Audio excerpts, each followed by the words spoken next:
All right, so now we're going to get into hosting. And as I mentioned in the last video when I did domains, you have to have hosting in order to have a website.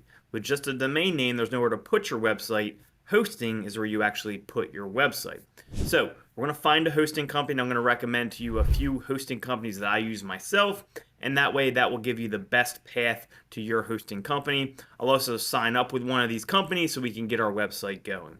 So if we look for the best hosting companies in Google, we see some names here, and I recognize a lot of these. I actually have a lot of these hosts, and HostGator is a very popular one, been around a long time. Bluehost and SiteGround are all good hosts. Now SiteGround's on the more expensive side, so I'd recommend either HostGator or Bluehost for beginners.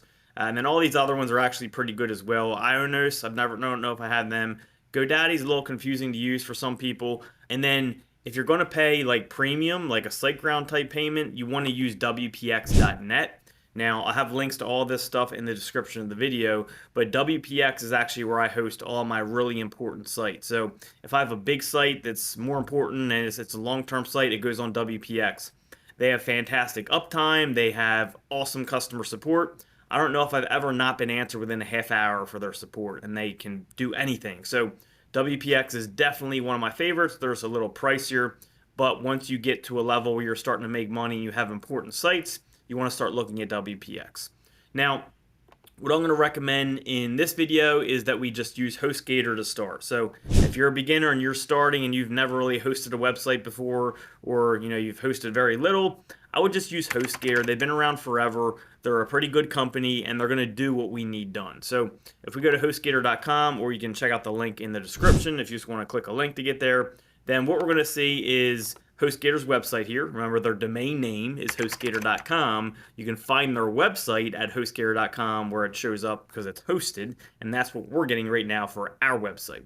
So we can just go to the hosting category here, and we can just do shared hosting. You don't need WordPress hosting. Even though we're doing a WordPress website, it doesn't matter. You can just do shared hosting, and that'll bring up their different plans they have. Now they have a hatchling plan, a baby plan, and a business plan. Now, what you choose just depends on what you think you're going to use. Okay, so the hatchling plan, you only get one website, and it's as low as $375 a month. For the baby plan, you get up to 2 websites, and that's $450 a month. And then the business plan, you get up to 3 websites, and that's $625 a month. Now, they actually used to have a lot more. So it used to be like up to 5 for the baby plan and unlimited for business. They must have recently changed that.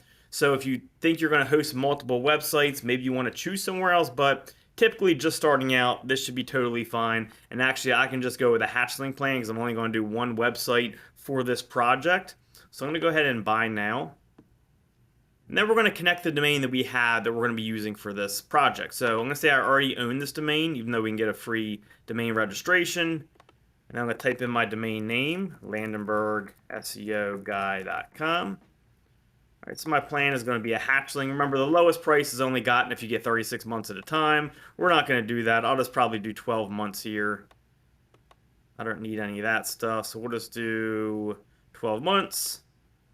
All right, so it's only going to cost me, what's that, 10 times about 58 bucks, which won't be bad. All right, so I'm going to create my hosting account now. So I'm going to pause the video while I create. So editor, you can go ahead and pause.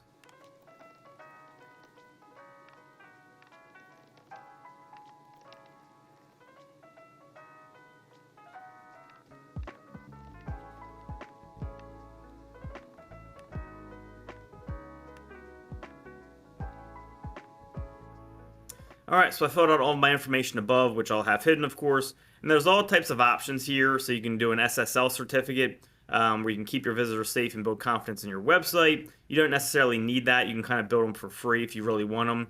We got SiteLock Essentials. Again, this is more like to keep your website safe from malware and things like that. If there's one thing you choose out of these things, that's maybe the one I would choose. And I'll keep that chosen just to keep the site safe.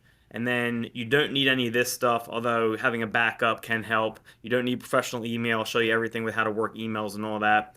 And then you definitely don't need this at all. We're going to do search engine optimization ourselves, so don't need any of that. You can find a coupon code if you like by searching Google, or it might already have one in here if they have a deal going on. And you can see that I'm about to pay $100, and actually 36 of that is from that site lock, which I might not even include. Let's take that off. Whatever. It's only one website. We don't need that. So that goes down to $63 for the entire year. That's going to be the cost of our hosting. All right, so I'm going to go ahead and now click this box to accept. I'm going to check out. All right, so once you check out, you're going to get to this screen right here. It's going to say payment completed. Get ready. We're setting up your account. And now what's going to happen is they're going to build your account, and depending on the host, it's going to depend on how long it's going to take them to build that. With HostGator, it's usually really quick. Usually within a few minutes, you'll get an email. Sometimes it may take an hour or two. There's some hosts where you sign up and you may not get your information until the next day. So what I'm going to do is I'm going to let them set up my account. In the next video, we'll get that information they gave us, and we'll start connecting our hosting account to our domain. That way, we can start building our website.